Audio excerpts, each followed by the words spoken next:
In 1953, Sir Edmund Hillary and Tenzing Norgay were the first men to reach the top of Everest. This is the untold story of the man who got Hillary to Everest, my father, Earl Riddiford.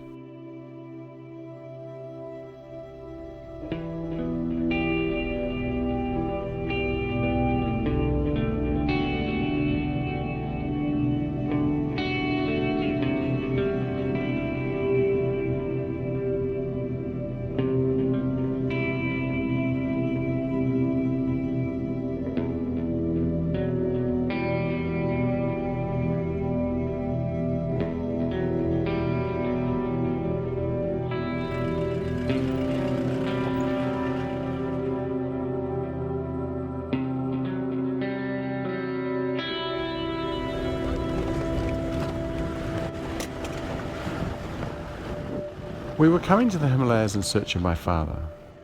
In 1951, he had organised the first New Zealand expedition to the Himalayas, which Sir Edmund Hillary had joined as a late ringer. And that had led to Hillary's climbing of Everest in 1953. And the rest, as they say, is history.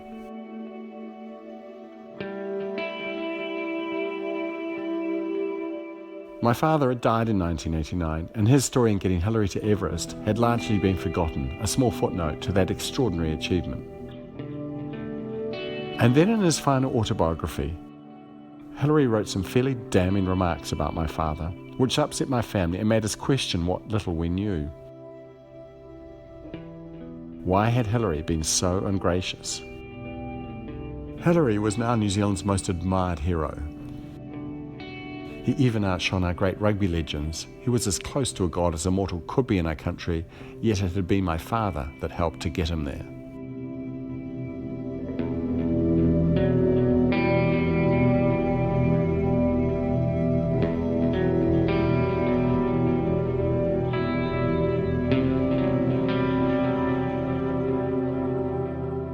What should you do when the man on the $5 note disparages your father?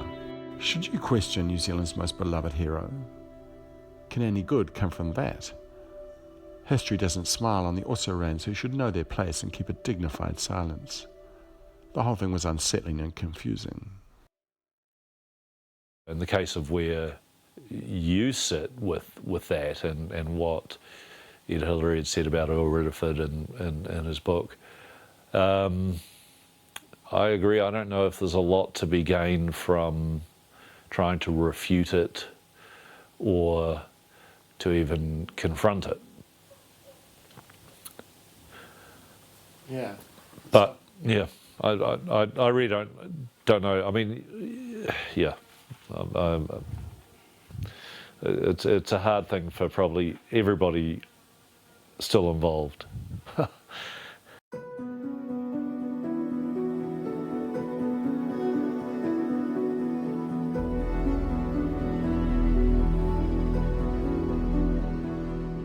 It was actually the 10th anniversary of Earl's death.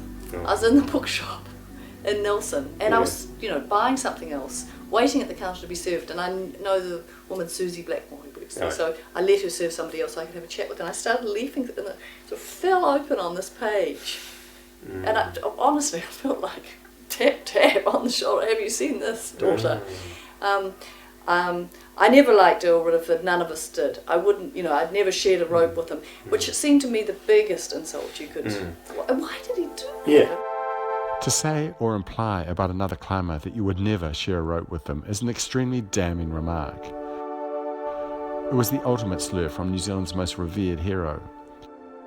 What had my father done to have earned this?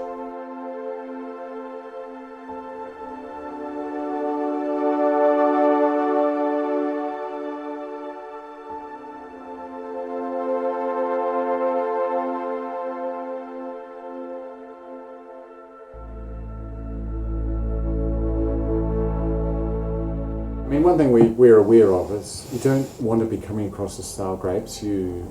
Should one leave well alone these things, or what should one do? Well, the rest of the world isn't going to pay that much attention, but history might. Some PhD student 100 years from now could be sifting through this and go, oh, wait a minute, there's an alternative point of view here.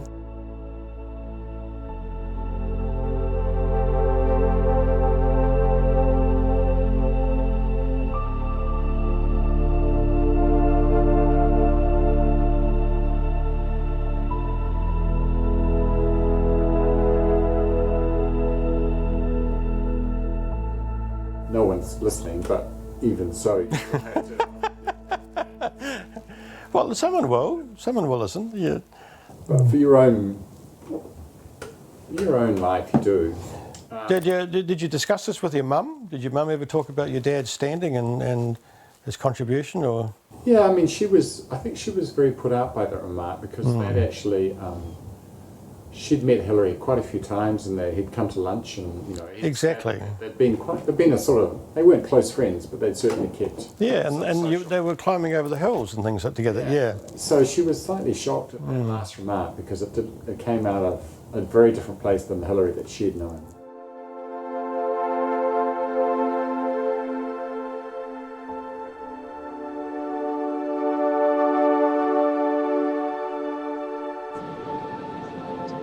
Rose, Earl's wife, our mother, was a huge motivating force in all of this. She was very, very sad with the way Earl's reputation and his legacy was being belittled and made less of year by year by things like Ed's autobiography and Tom Scott's documentary series, and I don't know, one thing after another. Earl was getting written out of history, except for the part where he was this kind of bogeyman. So she was very concerned that was very unfair to him, and as her daughter, I felt like I'd like to do anything I could to address that.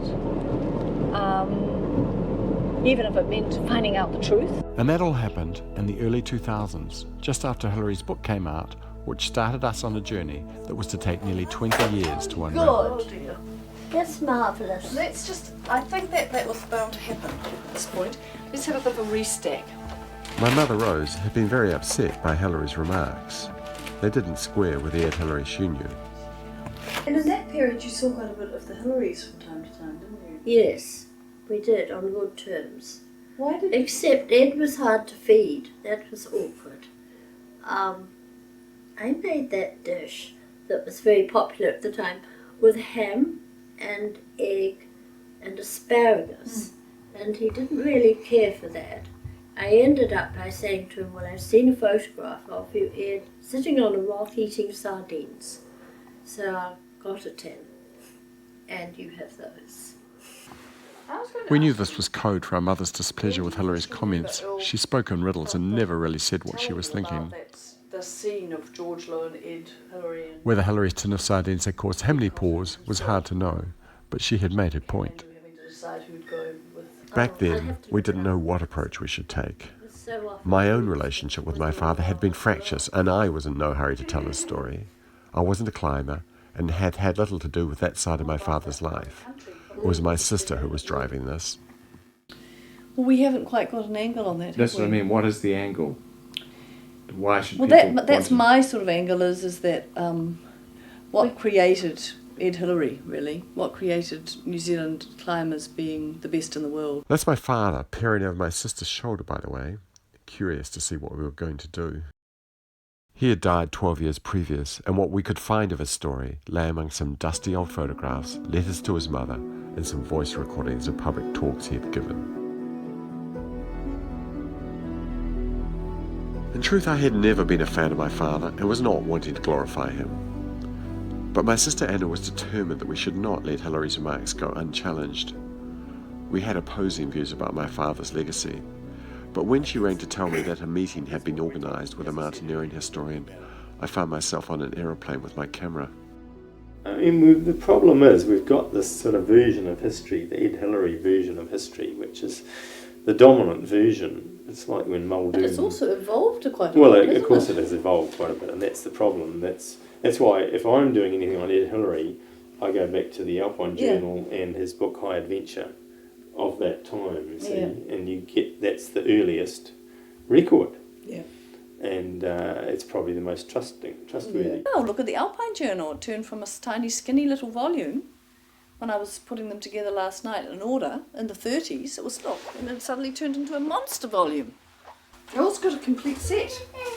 Of the what? He's got the very first edition, you know. The Alpine journals were still displayed in my mother's room like a sacred text. Alpine Journal, Volume 1, Number 1, March 1892. Waiting for this moment, perhaps for that truth to be revealed.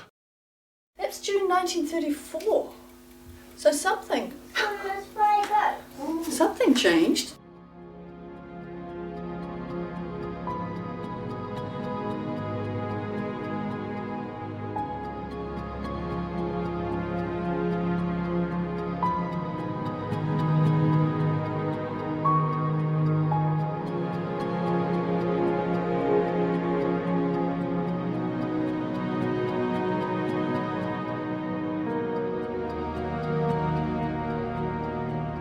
Most people know the story of the climbing of Everest, but there was also a story that few people had heard. The group of mountaineers my father had been among that had paved the way for the climbing of Everest in 1953. They'd been part of a remarkable group of climbers that explored the Southern Alps in their weekends and holidays in the years following the Second World War, pioneering many routes and first ascents. It had been the golden years of New Zealand alpine adventure.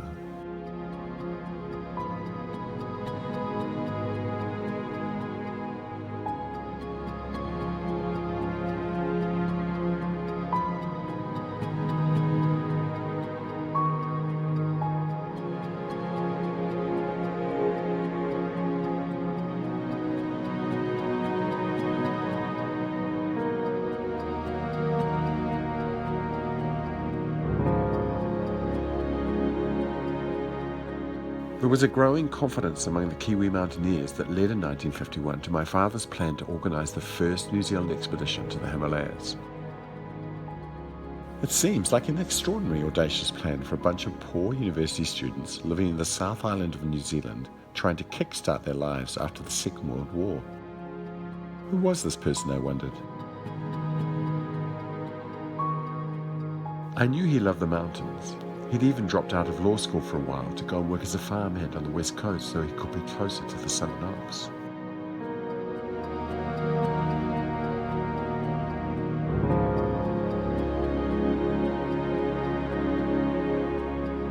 We'd been exploring and climbing, and we didn't know whether we would be up to the demands, or whether we were technically proficient enough for the Himalayas. Which is funny, because when you got over to Britain and got into the European Alps, you realise that you had as good snow and ice skills as, certainly probably better ones than many of the British people.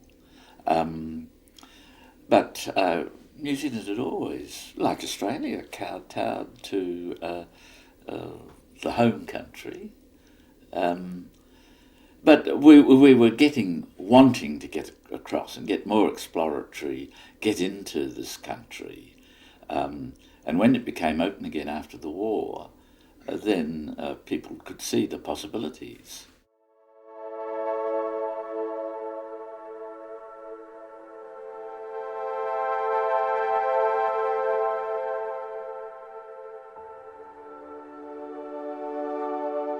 Bill Packard had been the second only New Zealander to go on a British expedition to the Himalayas when in 1950 he'd been invited by legendary British explorer Tillman.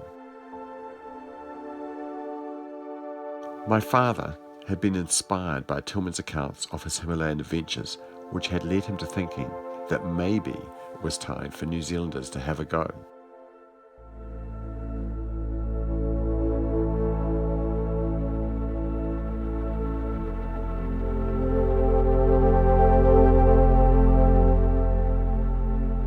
His initial plan was to try to get permission for Everest, but after many months of correspondence it became clear that New Zealand was well down the list in getting a permit to climb Everest from the Nepalese side.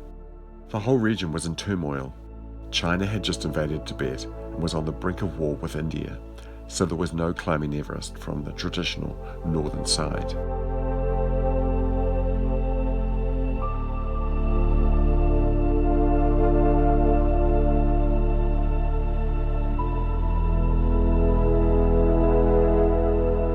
With Tibet and Nepal off limits, my father set his sights on an unclimbed peak in the Indian Garhwal Himalayas, Mukha Parbat, which was right on the Indian border with Tibet above Badrinath. Well, the Garhwal is a part of the Indian high Himalayas, part of the Himalayan chain, which is out to the west of Nepal. And it's an area which has some quite high peaks, Kamet being one of the highest ones. And the Garhwal was an area that was relatively undiscovered and took quite a lot of negotiation to get into it. Nearly everybody, including Earl's closest climbing friends, were highly sceptical that you could do this. Then there was the fact about, the money. None of them had any experience of the Himalayas. I mean, that was the extraordinary thing. We drove from my sister's home in Nelson to Christchurch to find out what my father's climbing buddies could tell us. We argued the toss as to where the story was leading and what the boundaries were. I wanted to find out what light they could shine on Hilary's remarks about my father, but Anna was more interested in hearing about their stories.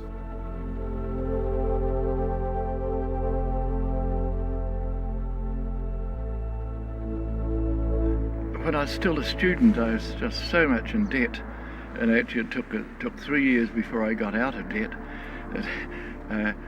I didn't have any ambitions while I was still a student for overseas climbing, and Earl was the first person I talked about who seemed to be at all likely to ever make it, but it seemed so distant.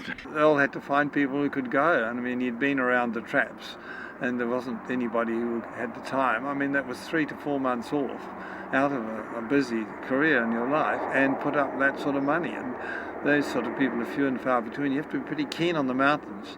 And Ed Hillary was single, you had to have single people, and some people were married and completely ruled it out. Everybody says that Bill Bevan knows the most about the organising of the Kiwi expedition, and he was a good friend of Earl's, and he knows the most about Earl and how Earl's sort of career on the mountains evolved. But he is also the most reluctant to talk to us, because I think he's the most committed towards maintaining a unified front of private disappointment in the way events have been described, but public silence. And he sees there is little to be gained in rehashing this, and particularly from a pair like us who don't know the mountains, we're not climbers, and we appear to have not adequately researched all of this to even understand what they're talking about. And also, Ed Hillary and George Lowe had expressed an interest. But there's one thing about saying I want to go to the Himalayas, but it's a very different thing doing all the work to get there. And they did have it made. I mean, Earl did all that and got them there. So it was easier to go when the work was done, rather than saying, well, you organise a trip to the Himalayas and you do all the work, especially in those days.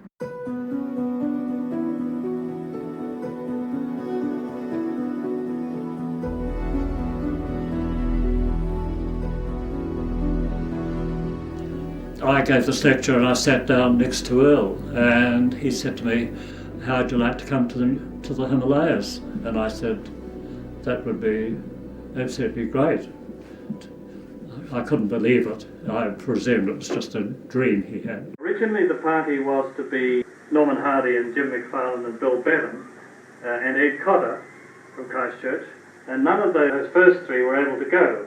I got in touch with Ed Hillary, who I had just met him, but he and George Lowe were both very prominent climbers at that time, and we heard that they were thinking of going to the Himalayas themselves, so I wrote to him and asked him if he would like to join, which he did. So in the end, my father teamed up with 3 people he didn't really know: Ed Cotter, George Lowe and Ed Hillary, on an expedition that would dramatically change all of their lives. My father was a lawyer, Ed Hillary a beekeeper, George Lowe a school teacher and Ed Cotter a photographer, but they all shared an extraordinary passion for the mountains.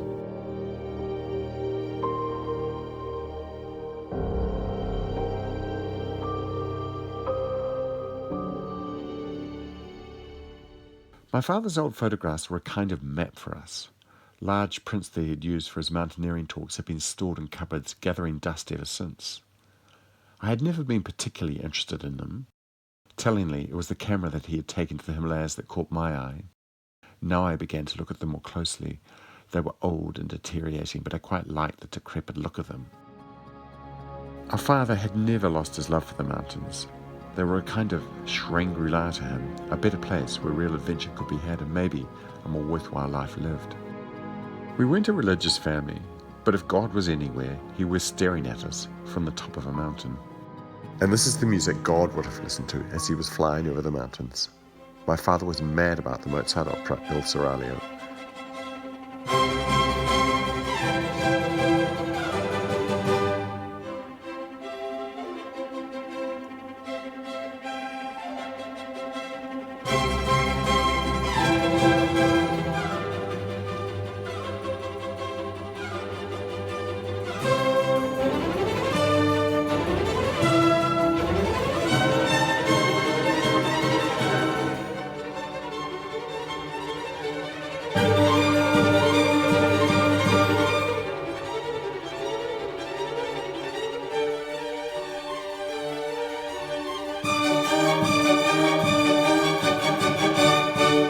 Bill and I had an amateur approach to the mountains, whereas George had been a student guide at Mount Cook for several years.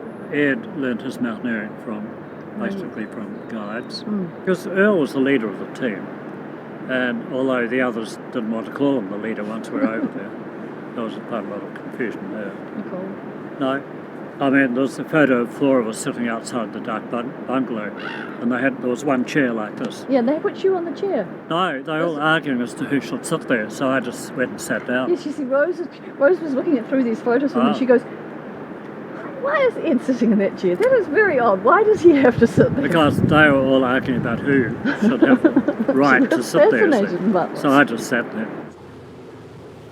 Ed Cotter took us to see George Lowe, Hilary's good friend and climbing companion, whose acquaintance with Ed Cotter had led to he and Ed Hillary being invited on the 1951 expedition. He was not a popular person in our household because of his account of that trip, but we needed to hear what he had to say.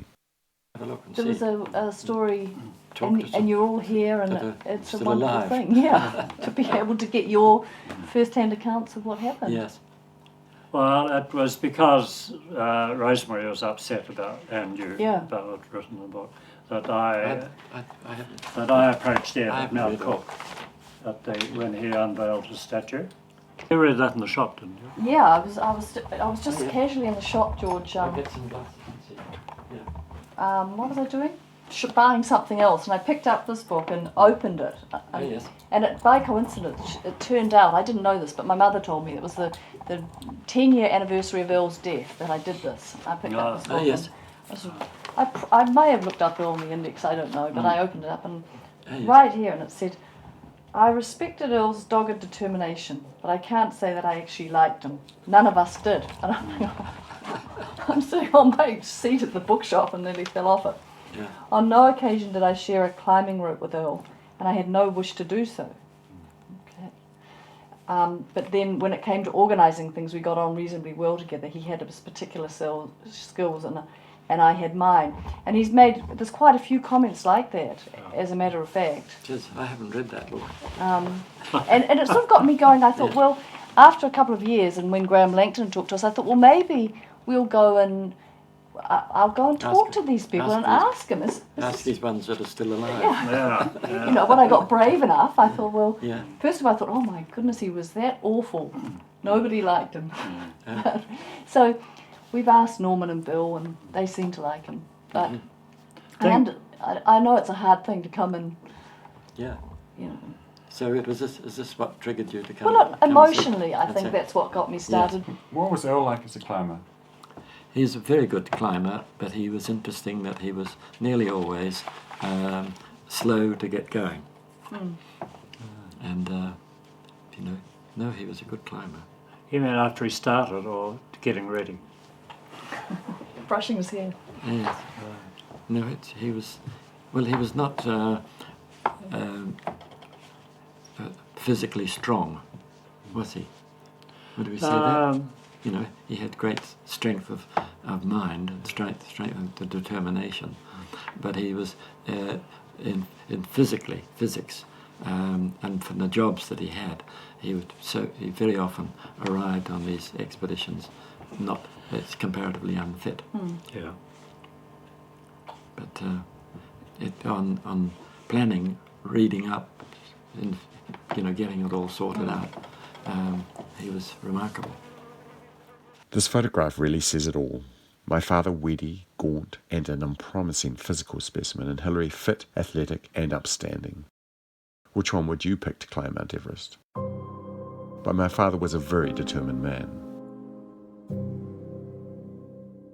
Your dad was a private school boy, through and through, a thoroughly civilised, almost Britishised person. He fitted in perfectly in Britain. The irony was that although my father had been born into a wealthy New Zealand farming dynasty, his personal circumstances had been very different. His father had died before he was born, plunging their family into penury, with occasional support from his wealthy relatives who paid for him to go to boarding school. His difficult childhood, cap in hand to his affluent cousins, I think, made him a very ambitious and driven adult, determined to succeed. Ed was a rough diamond, not a totally rough diamond. As you see, he's become as polished and brilliant as anything, but he was a not a particularly macho New Zealander, but he ended up being something like a macho New Zealander. How to deal with Hilary's comments about my father continued to be an issue between my sister and I, and a source of friction and frustration. Sir Edmund Hillary is really important to New Zealand because without him we'd be incredibly dull. When I grew up in the 1950s, a British magazine called School Friend used to do potted biographies of every issue, had a potted biography of a country. It said of New Zealand, it only lasted about, it might have been 1 or 2 more. New Zealand is a mountainous country with fast-flowing rivers. The boys play rugby and the girls join marching teams. And I was about 8 or 9 when I read that, and I thought, oh, good God, is that all we are? Is that all there is? Then Peter Snell came along. Then I discovered Ed Hillary, and I realised, no, we did have a couple of heroes that were global, and actually Ed Hillary is probably going to be as long as there are encyclopedias, digital or otherwise, Ed Hillary will always be famous. And I got enormous pride and satisfaction out of his achievements. Pathetically second-hand excitement.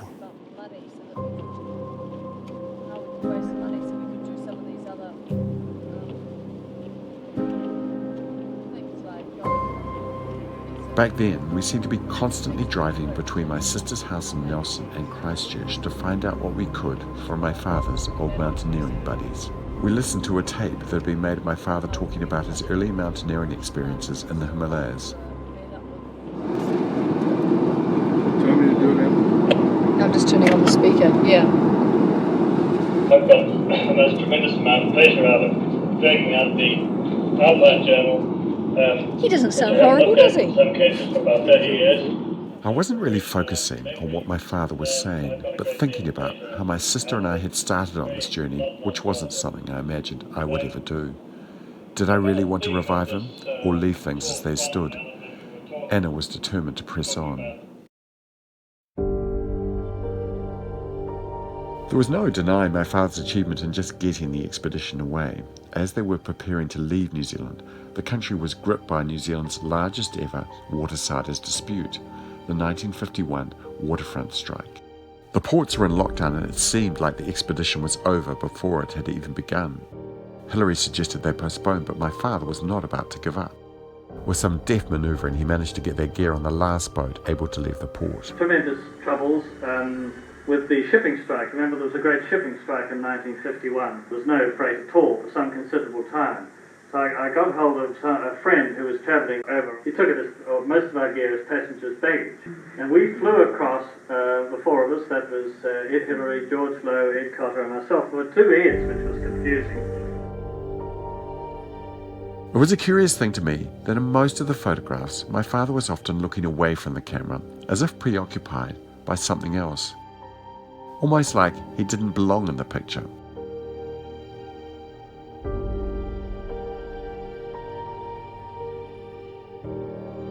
One of the bigger challenges with taking on something like a project of that nature is just it's not knowing what you don't know, and it's all about the logistics, and that's something that Earl was very good at, was getting the logistics sorted and putting the expedition together, and that was what makes an expedition work, even by today's standards. It's not so much just about the gear you've got and the quality of the climber, it's actually the strategy you put into place and how you deal with the logistics. My sister and my own resolve was wavering badly about what to do next. Those among my father's mountaineering group that were still alive were all well into their 80s, and it seemed like a good idea to record their stories while we still could. None of them were keen to be on camera and to be seen to be complaining about Hillary, and were suspicious of our motives and that we would sensationalize the story. We decided the best thing to do was to invite them all to lunch, which might encourage them to talk and share their stories. We organised the occasion in Arthur's Pass, an alpine village where most of them had begun their mountaineering adventures just after the Second World War. We hoped the location and the occasion might encourage them to open up about what they really thought. Ed probably wrote a bit incautiously. I think he just wrote Cautiously. You're far too generous to him. No, I think Ed wrote probably what he was underneath feeling, but there are some things that, particularly as time goes on, it's better not to say. Better not said? What exactly did he mean, and did we really want to know? As a documentary maker, I really did. I came away from the lunch thinking we weren't any closer to the story.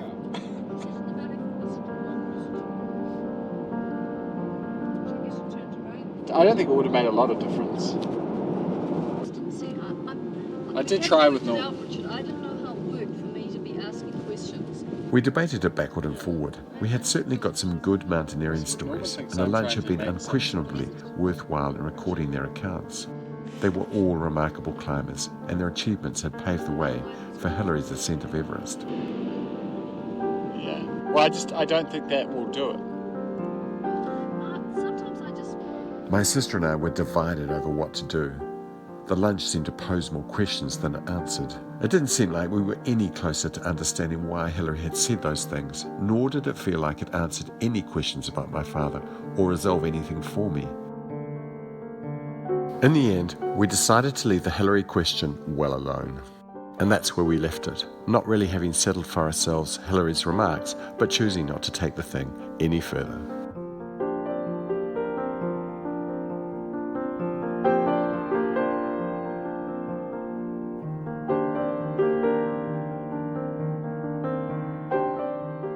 But something had shifted for me.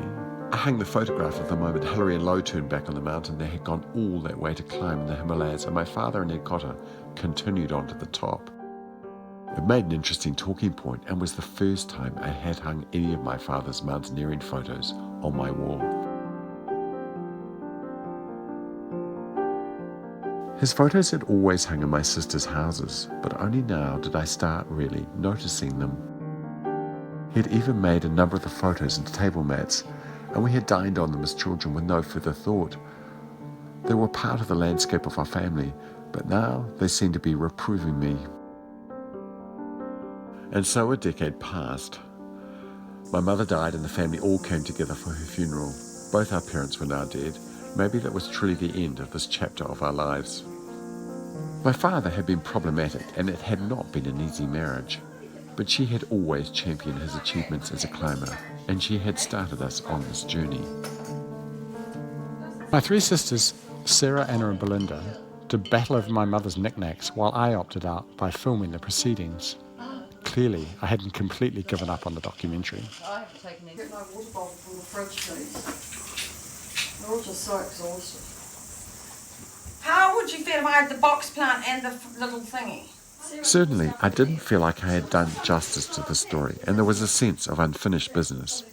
The death of our mother made us think about it again. And then one day my sister Anna had a ring from a writer, Lynn McKinnon. She had started writing a book about Ed Cotter, which had led her to the first New Zealand expedition to the Himalayas, and now she wanted to include my father. She arranged to meet my sister Anna at her house in Nelson. I thought I ought to be there.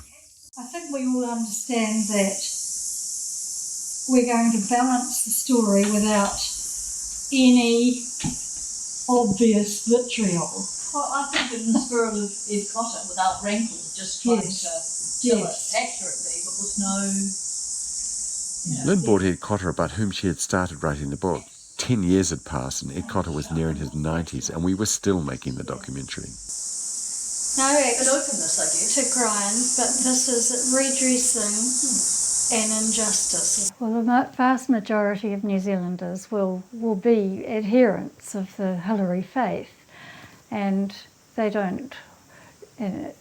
won't want to see their confidence in their hero shaken. The intention has nothing to do with that.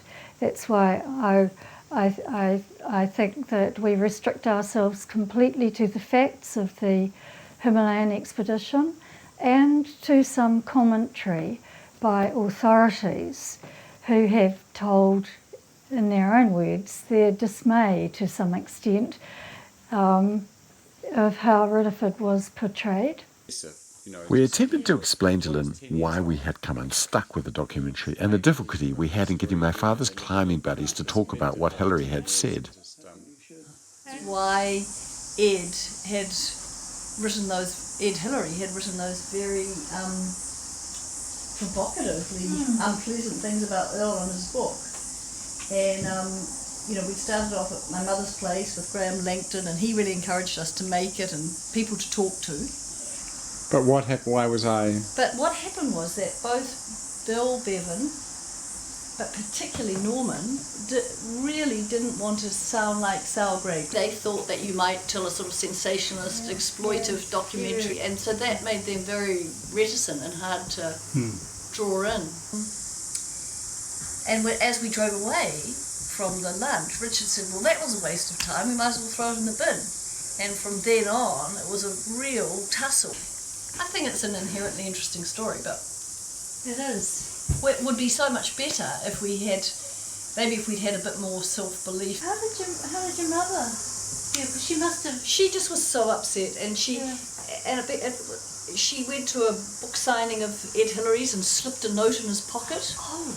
Yeah, yeah, because nobody could talk to Ed anymore. He became kind of minded, and so she slipped this, a tu brute note sort of thing in his pocket. What did it say?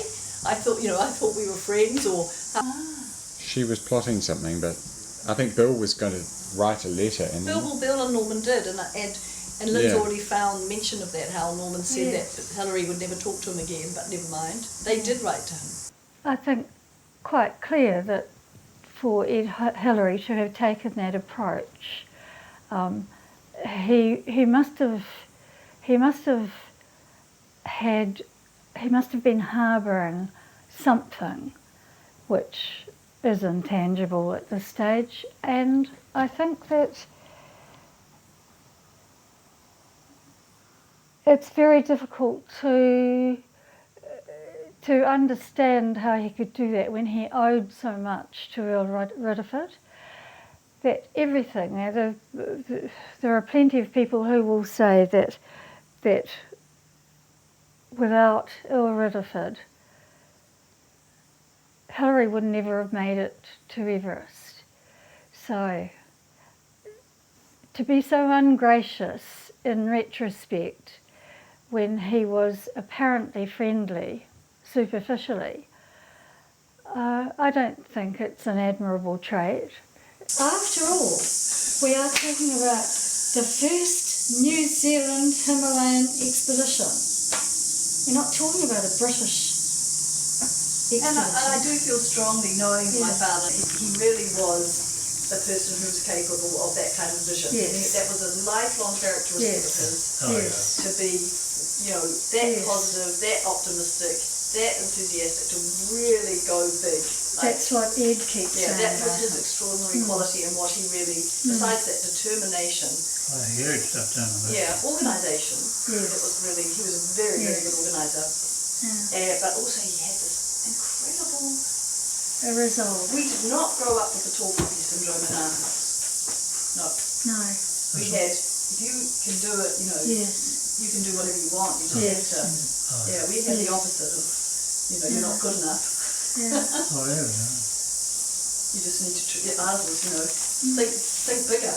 Certainly that might be why my sister and I felt emboldened or foolhardy enough to embark on this documentary, calling into question New Zealand's most treasured hero and father of the nation.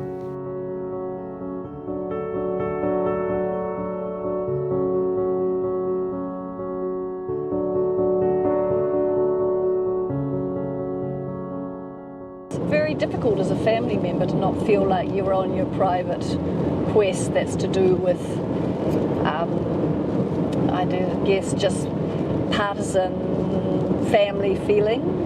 It's much more satisfying to see somebody who's completely independent from both the climbing scene, is no relation or didn't even know Ed Cotter or Earl, just an interested reporter really, coming in and looking at it and really finding a lot to support our family. My personal feeling that although Earl was as a warts and all individual with certainly lots of negatives, was also somebody with a great deal of positives, and he made a real contribution to New Zealand climbing becoming international, becoming recognised in the Himalayas particularly, and that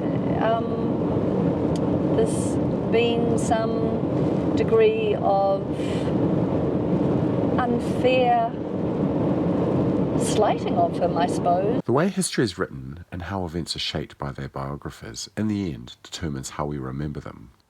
Tom Scott had made several television series about Ed Hillary, as well as writing a film script about him. Hillary's story was now being carefully shaped in his able hands, and so to a certain extent was my father's.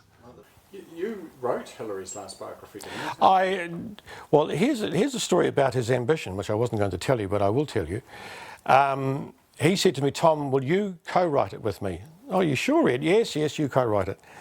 Then he rang me up and said, look, the publisher, I spoke to the publisher, and they said, no one's ever heard of Tom Scott. It can't be co-written with Tom Scott because no one's ever heard of you, Tom. Sorry, but it can't be co-written with you. You can't get your name on the cover. I said, that's all right. If you mention me inside, written with Tom Scott. And he said, oh, well, we'll see what I can do. And then he sent me his chapters. And I got the first 7 chapters and I read them. And I said, Ed, you've forgotten. He's an old man by then. I said, you've forgotten huge numbers of stuff. Plus, in National Geographic and Look and in Life and in interviews with me, there were all this stuff that hadn't appeared in any of his other biographies and all these new recent books. And suddenly it was all this sidelighting coming in, stories and facts from other people. And I said, Ed, there's tons of stuff that you haven't included. Would you like me to include that? And he said, okay. So I rewrote the first 7 chapters as if it was Ed, but I wrote them. And then we went on Kim Hill and discussing my Hillary biography for TVNZ, and they said, oh, Tom, would you stay behind? Ed wants to have a word. So I said, oh, okay, sure. So I stayed behind, and the phone went on. There was Ed in Auckland. Oh, Tom, Ed here. And I said, g'day, Ed, how's it going? Oh, not too bad. He said, oh, those first 7 chapters. And I said, yes. I was like a puppy waiting to be patted. Yes, Ed. He said, oh, they're too good. And I said, what? He said, they're too good.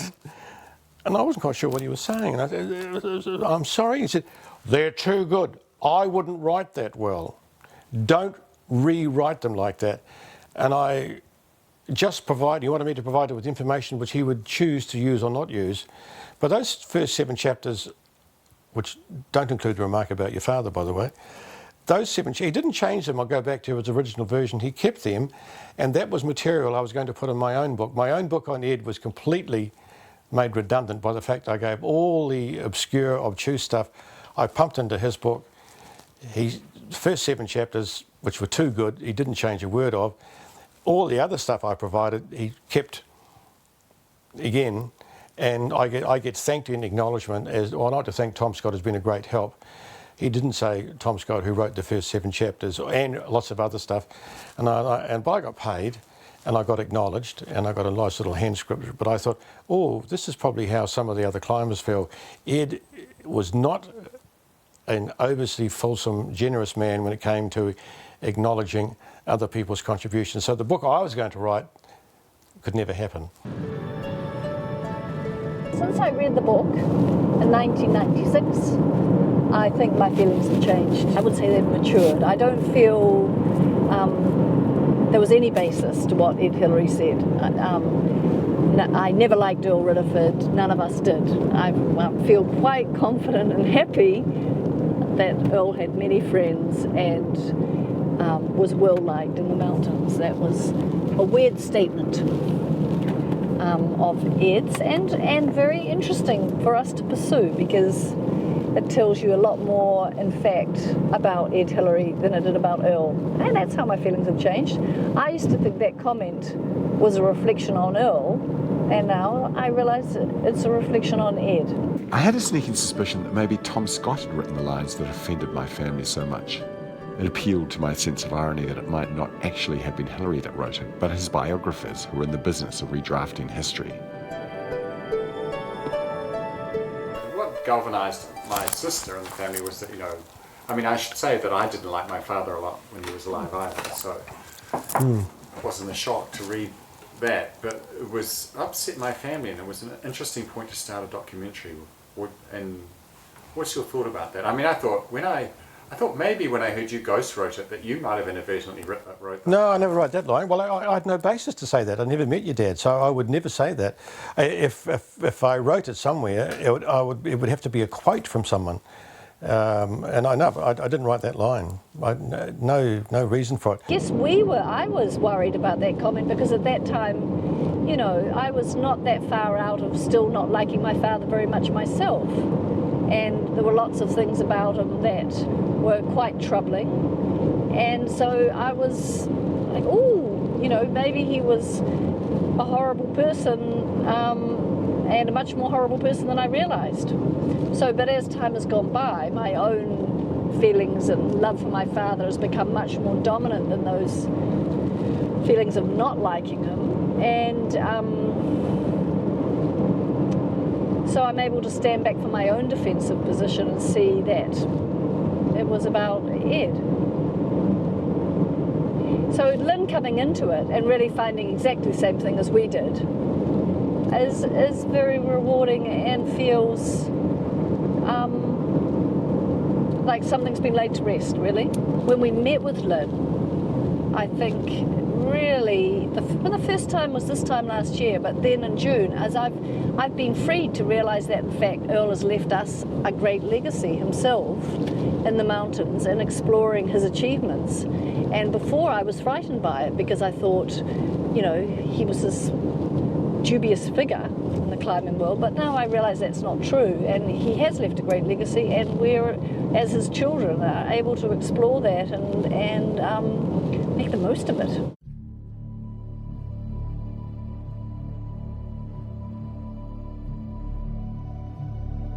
As part of her research, Lynn McKenna wanted to see the extraordinary trip the four did in preparation for the expedition to the Himalayas.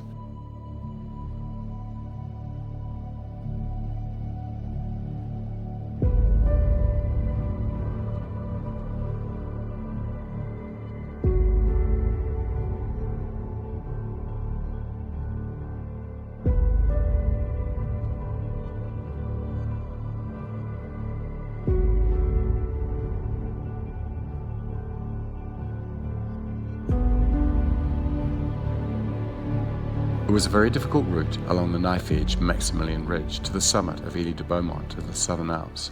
No one had attempted this climb before, and it was to be many years before anyone repeated it.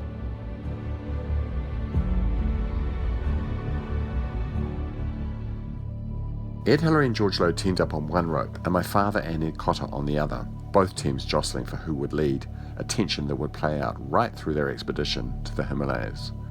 As a kind of celebration of that climb, we chartered a helicopter and my 3 sisters and I, along with Lynn McKinnon and my father's old climbing buddies, flew over the route.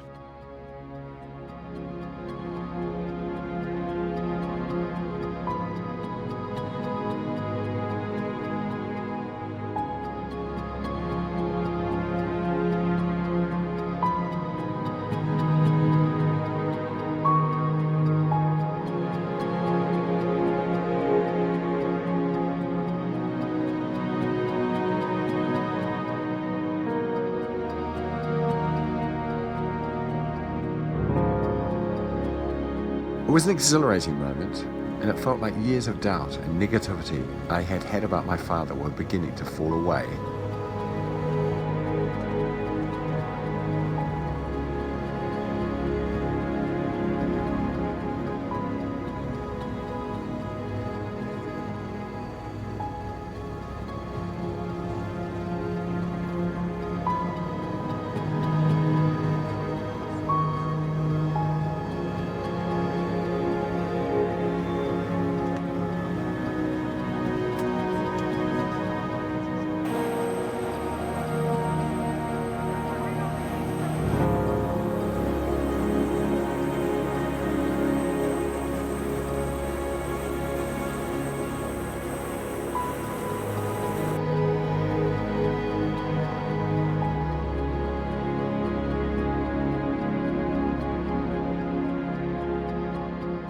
And then somehow it seemed clear what we needed to do next. Go to the Himalayas and see for ourselves the mountain that my father and Ed Cotter had climbed and take our children with us.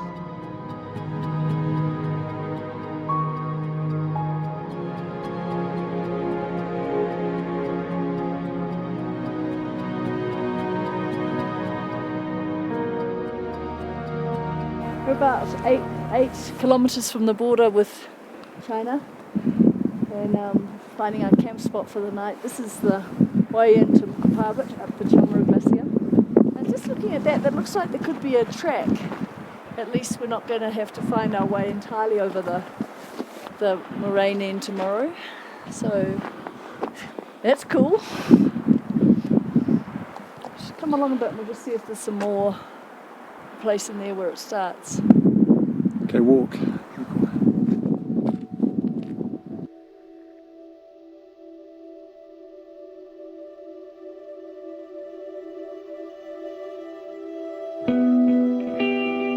And finally, we were there, far up an icy valley on the border with Tibet, about to set off for the camp where they had climbed Mukaparbit. It was extremely cold and hard to breathe, but we were there where our father had begun his great adventure and changed the course of New Zealand climbing history.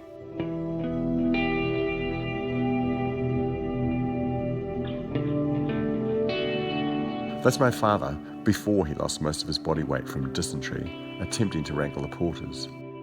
They had very little money, and the porters were always on the point of desertion, but they were very fortunate in finding some very able Sherpas.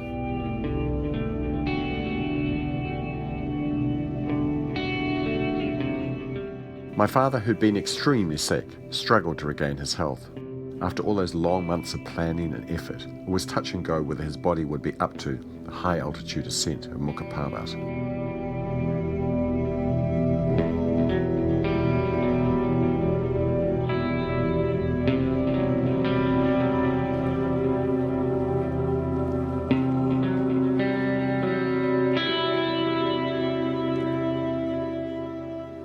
We're at the just camped off the side of the road north of Gastoli, very close, just a few kilometres away from the border with Tibet or China. In fact, we're camped beside a little military outpost, and we're at the moraine end of the Chamara Glacier, and we're going to walk in today with 21 porters. Well, I think the unknown would have been probably the most difficult part of it, whereas nowadays, when we're off to go and climb a new peak somewhere, we kind of know a lot about the area, usually know a lot about the access. But I really think for those guys back then that the hardest bit would have just been not knowing how to get to the mountain, because it was only the year before that the French had gone to Annapurna, and they spent a couple of months trying to even find the mountain. And that was just because maps were inaccurate. They would talk to people who'd give them information that wasn't accurate. So the fact that they actually turned up at the mountain in relatively short order without going too far astray was very good. I think one of the things that's most outstanding about this is it's really an extraordinary idea that Earl had in 1950. I suppose he started in 1950 to come to India and try and climb a peak that he knew nothing about, and to the organisation that was required. I can't really imagine how he came up with such an outlandish idea. But it worked. It's that big rock massive. Down low there's a snowy spur, and there's a photo that... That's me, breathing hard and badly oxygen deprived and barely able to tilt the camera to the mountain. But our children seem to have no problem getting up there. Race you to the top, ready? We had our guide Anna Cook and her partner Dave to help us, not to speak of several Nepalese guides, a bunch of porters and a full kitchen crew. Anna Cook's father had also been a mountaineer and in the same climbing circle as my father. It was somehow very satisfying that we had begun this adventure when my sister's daughter Una was barely 3. Now here she was, nearly 18, and heading on up the moraine to Mukapabet. Maybe that's what this was all about. Whatever Hilary had thought about my father, he had started us on a great adventure across 20 years, which had taken us to a mountain near Tibet to show our children what was possible. I imagine he would have been quite pleased about that. But that's Mukut for sure. Absolutely. Yahoo!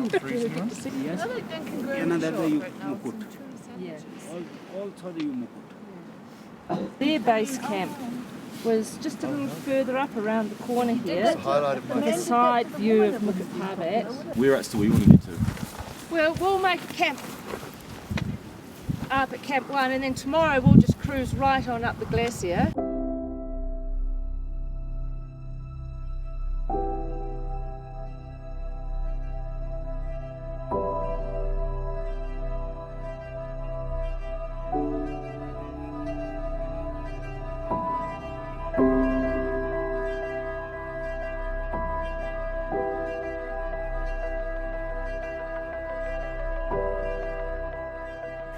Coming here has been so different, understanding what's involved. Even now with all the modern telecommunications, it's still been quite a marathon and a lot of effort on many people's part to get ourselves here. And we've had to acclimatise ourselves by trekking the Kauri Pass track. Then we've had to engage the porters, the Indian armies had to allow us to come in here. We got over bone-shaking roads, which they had to walk. We've driven, but I'm not sure it's entirely better, just quicker. Arrived in a moon landscape where our tents are frozen before the sun's even gone down. There's very little relief from the cold, even at this quite low altitude for our base camp. We're at 4,600 metres, although the grandchildren of Earl who are with us on this trip are all much better able to adapt to the altitude than us. Even they get very huffy and puffy and headachy at times. The going into this country is just unpleasant. It's hard to find any kind of route because everything is moraine-strewn glacial remains and soft, unstable. But we didn't have to go up the mountain, just take a good look at it and work out how back in 1951 they had managed to climb it.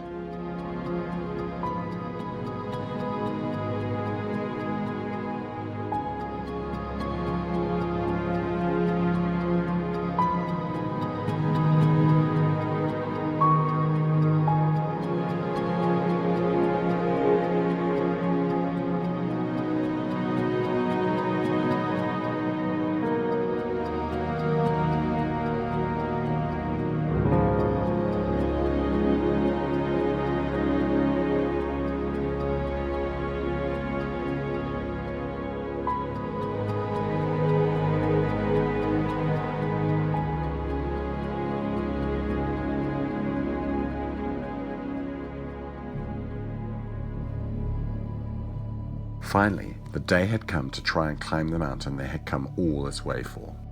My father, who'd been very ill, remarkably seemed to regain his strength. He was determined that he was going to climb Muka Parbat.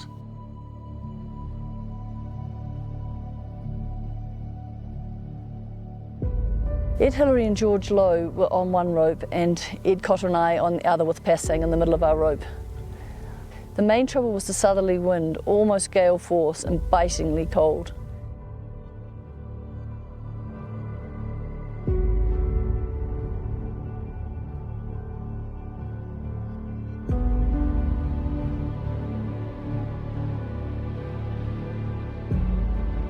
And very poor snow conditions, very soft snow, and really struggling at altitude. We got up to about 22,000 feet after about 4 hours. Oh, and going back there, so this is, where's that place that you two, where you got the frozen feet? We were back, yes.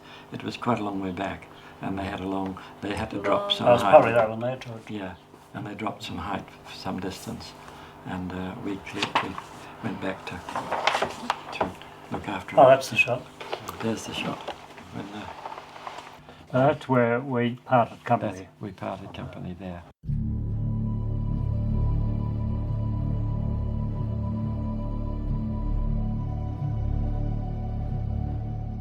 We're pretty sure that that's that wedge of snow before you get onto the main ridge to the summit. And you can see that sheer rock face there off that. George Lowe and Ed Hillary came over the top behind us, took one look at it, at the slope of green ice, said that it would take hours of cutting if it could be done, if it could be climbed at all, and that the climb couldn't be completed that day, and set off for home. They made the decision to return on several counts.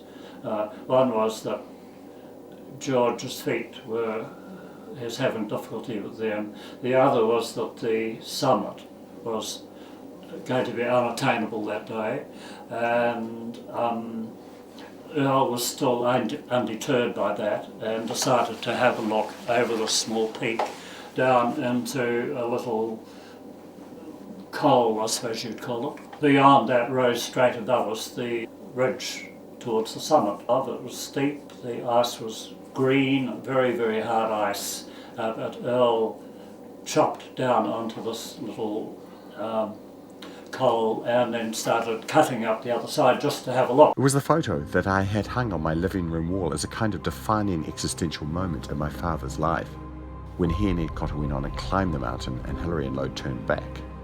It was somehow intriguing and ran counter to the prevailing narrative. Sorry, I can't tell. Ed never criticised Earl Riddiford to me. The only thing he said about Earl was he said he'd underestimated Earl's determination. When Earl got to the top at Muka Parbat, both Ed and George, when they turned back, never for a moment expected your dad and Ed Cotter to get to the top. And Ed says in the documentary, you know, we're not for a moment, and we thought that they were the best climbers. And Ed at this time called out, his last call to us was, we'll never get up this way anyway, we'll have to go and have a look around the Tibetan side. And with that, it all carried on. I'm pretty sure this dip here is actually up in there. there. Yep. So there's a long way to go. Yep. You can see, it took them 6 hours or something. You can see why Ed Hillary and George Lowe thought they weren't going to make it. Yeah. And they didn't get there till 6 o'clock at night to the They're summit. lucky they survived. Well, actually. yeah, they were very lucky they survived.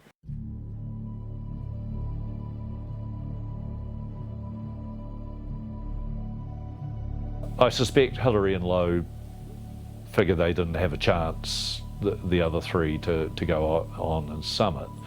And they figured, okay, well, we'll go back down and we'll all go up tomorrow. And I guess they were quite surprised that these driven or foolhardy people carried on up to the summit and actually got there just before dark. Again, it was one of those moments of mountaineering, and especially for New Zealand mountaineering at the time, where that drive and fortitude paid off. Next section was a traverse over a series of bumps along crumbling rock crest, about the most sustained vertical wall of rock I've seen. So you can see this great sustained wall of rock there. Time was slipping away, about 2:30 now, as we started up a long ice ridge about 1,000 feet, which was climbed as before, right on the crest. The climb would have been impossible without crampons. Another 2 hours, and the climb was developing into a real marathon. All day there had been a very strong wind from Tibet, and very cold, and it had been very discouraging. And of course we had stopped at one stage and to make a decision about carrying on, and that was in passing. Had said, yeah, a long way come, summit 2 hours. So we followed his ruling and we carried on.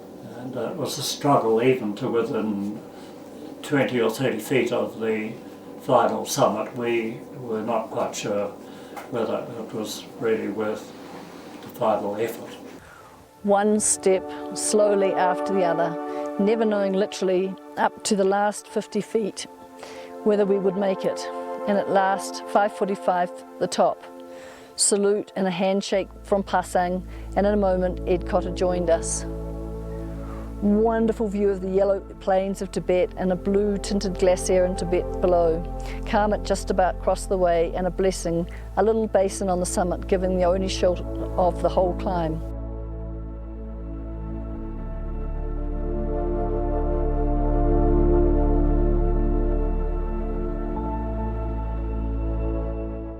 And it was astonishing to Ed and to George Lowe that he had, having been sick as he had been and weak, that he led that climb to the top of Muka Parbat. And it sounds like he did it on pure,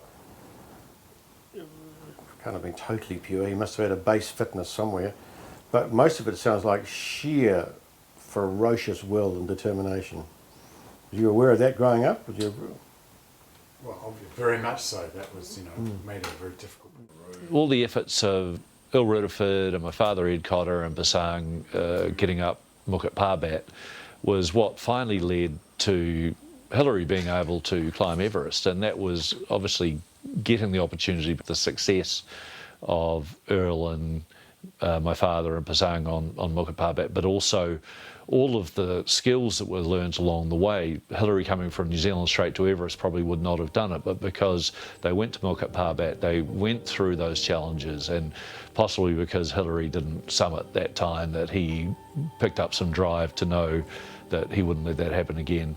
And then to go along to the reconnaissance on Everest and spend more time at altitude, that finally led to 1953, him being in the position with the skills and experience that he had on the shoulders of the likes of Earl and my father to get there, was what led to that success. And I think that, I'm proud that my father was a part of that, and that led to one of the greatest moments in New Zealand mountaineering history.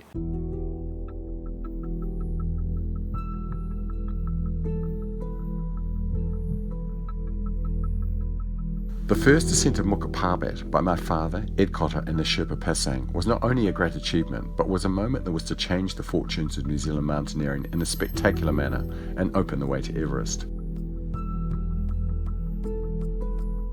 On their return to Ranakhet, a hill station in northern India, they telegrammed their success to the New Zealand Alpine Club and prepared to go back to New Zealand. Excited by the news of the first ascent of Muka Parbat, the New Zealand Alpine Club telegrammed Eric Shipton, leader of the British reconnaissance expedition, which, as luck would have it, were heading for Everest at that very moment, offering the New Zealand climbers. Shipton had climbed previously with the New Zealander Dan Bryant. On the strength of this, he telegrammed the New Zealanders in Ranakhet, inviting any two to join them.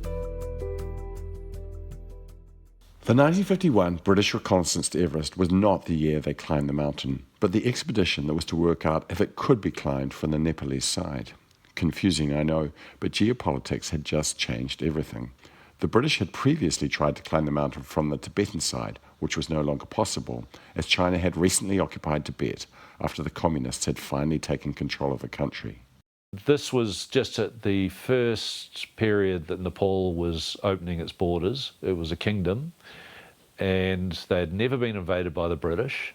So it was actually quite magnanimous of them to enable this expedition in 51 to go and try and find a way up onto Everest. The expedition was led by Eric Shipton, who was a very well-known British mountaineer. He was famous for being able to organise an expedition on the back of an envelope.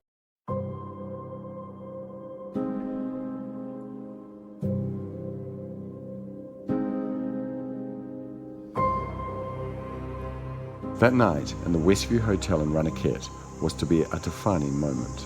It was an opportunity that any mountaineer would dream of, but the telegram offered only 2 places and there were 4 of them, all of them ambitious for the possibilities the telegram presented. Any 2 could go were words that they had no real way of reconciling, and a lifetime of bad feeling was to be the consequence.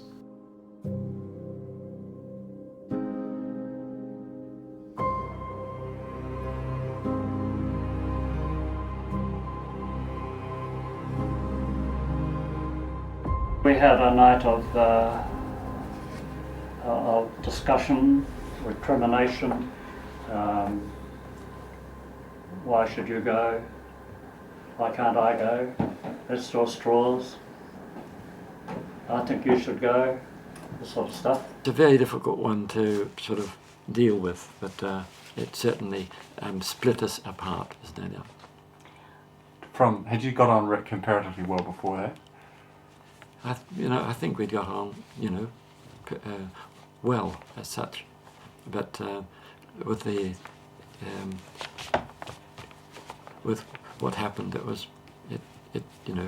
we had to take the train and head for Bombay and get on board a ship. Certainly, what I'd heard was that the statement was that Earl had said, "I'm going, and somebody else can come with me." That was what I heard.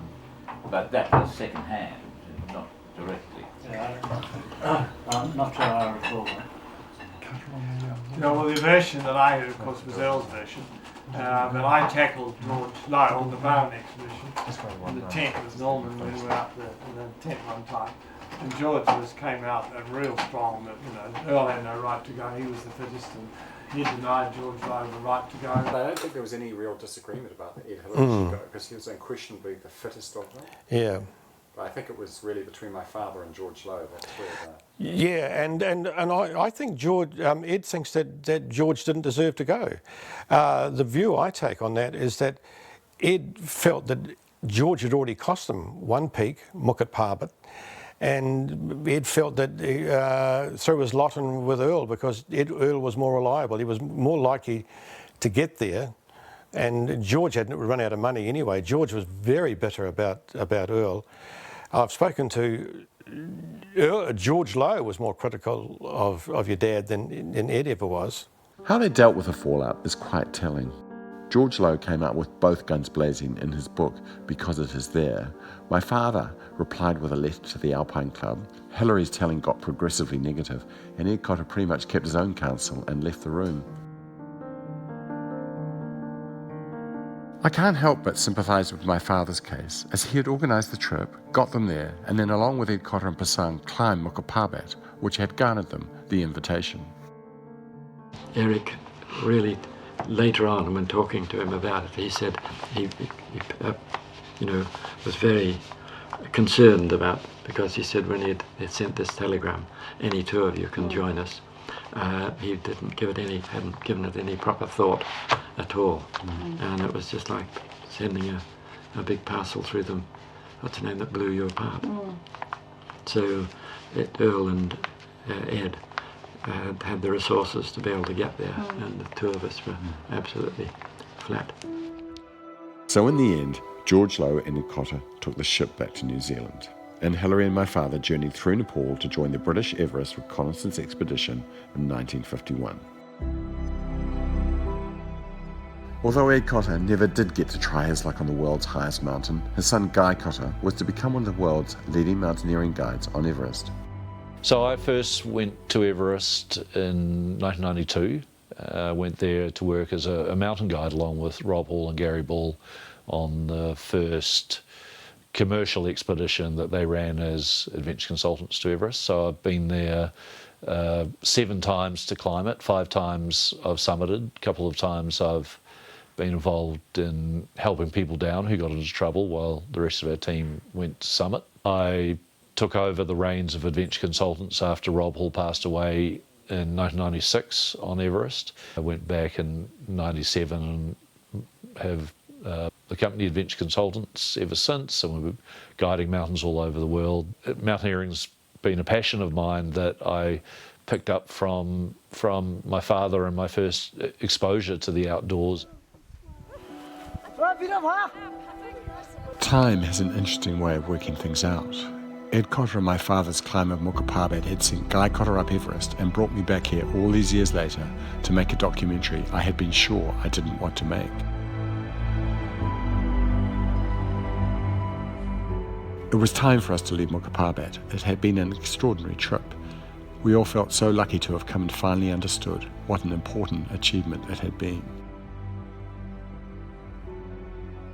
This expedition was peculiarly significant for New Zealanders getting involved with Everest.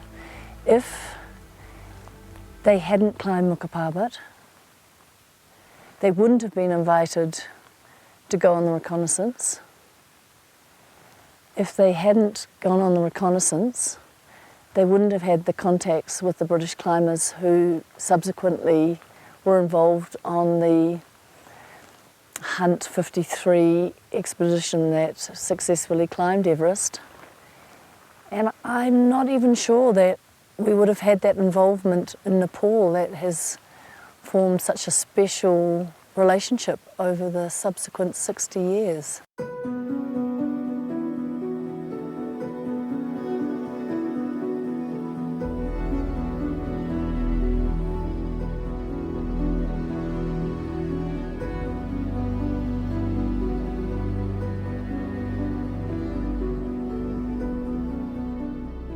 Subsequently, when the two of them got and joined with Shipton, they proved to be technically exactly what we now can see, extremely competent.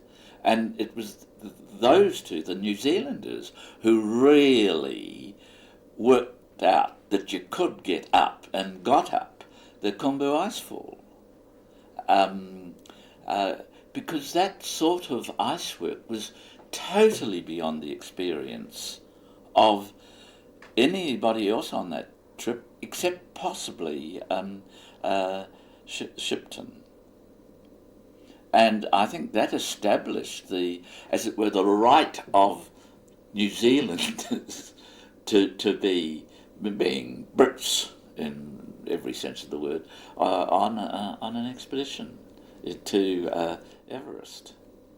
Now, the Khumbu Icefall had been seen from the north side by Mallory and Dan Bryant, I believe, and they could see this horrible cascading river of ice being the Khumbu Icefall, which was the route up into the Western Khum. And the Western Khum is a lovely little valley, that glacier that runs down between Nuptse, Lhotse and Everest, and the way up to South Col.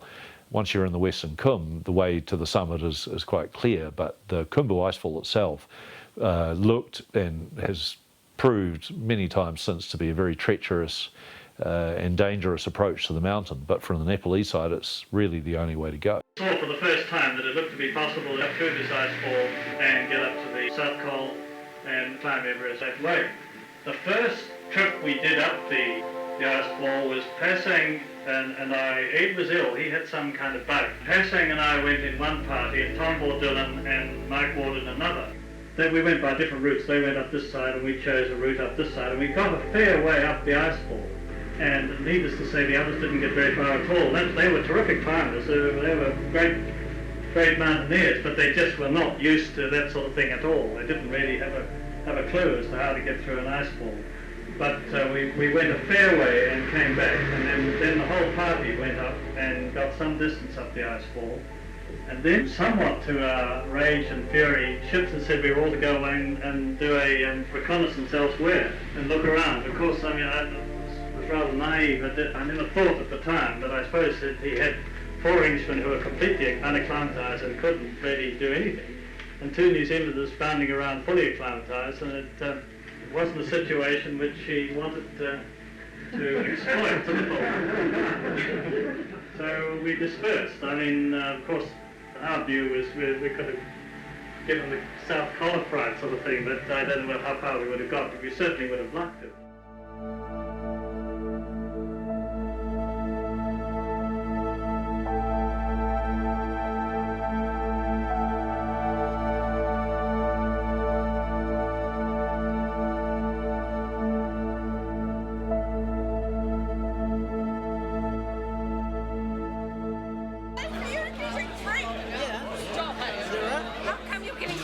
Not long after we returned, Lynn McKinnon's book about my father and Ed Cotter was published.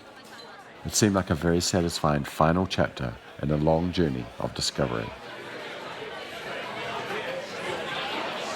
What a magnificent job you've done. I mean, I could say, I could go on and on, but you just don't know what this means to us as a family. I know how absolutely delighted our mother would be if she knew. I'm really happy. And we're incredibly lucky. And we're so lucky. It's not the correct story. Ed Hillary's got his story. George Lowe has his story. There isn't a final, the actual facts. There is a truth, though, isn't there? There's a truth. Of course there's a truth, but they're all combined. If you could put them, if you could know them all together simultaneously, that is the truth. Well, the truth is there is an objective truth. Well, there's an objective truth that Earl organised it. And if you looked last night at this material Lynn had put out, which was like the evidence, and it was great she did that, you could see that people in the New Zealand government and the Alpine Club were writing to Earl as the leader of that expedition. Your expedition, he was the person who was organising it. So there's the truth that he was the person who was the leader of that expedition in the sense of organising it. I'm not talking about as they climbed up a ridge, I'm talking about who put it together. So that's the truth. And that is not acknowledged well. What happened in Ranakhet is what I'm talking about. It's very hard to know the truth about. Because I think each person was so tied up in their desire to join that expedition. It was very hard for any of them to see it from each other's point of view. So, what else is the truth? Another truth is that Earl and Ed Cotter and Pasang Dawalama climbed Mukapabat. That's the truth, and it's also the truth that their climb is the reason they got the New Zealand Alpine Club felt inspired to contact the British expedition and ask if they could be included. So that's the truth. There's a letter. There's a letter there from Harry Stevenson to Earl Riddiford saying, "We are so pleased that, did you see that letter? That you climbed the mountain. We're going to contact the British to see if you can be included." So that is the truth. And it's also the truth that Earl and Ed Hillary, by being on the Everest reconnaissance, established a place for New Zealanders in the 1953 climb of Everest, that if they hadn't gone on that 1951 reconnaissance, it's highly unlikely that they would have been involved in the 1953 expedition. As it was, there's a letter you can see there from Sir John Hunt to Earl. He was very unhappy about having to include New Zealanders. He did not want to do that. He wanted it to be a British expedition. He wanted them to all know each other. He wanted to build a core d'esprit. He did not want these outsiders coming along. And apparently, and I think it must be in the book, it was the lobbying of the English climbers to Hunt, the ones who'd been on the 1951 expedition, saying you must get these New Zealanders involved. So there are no, Richard, you're right, there's quite a bit of truth and factual material here.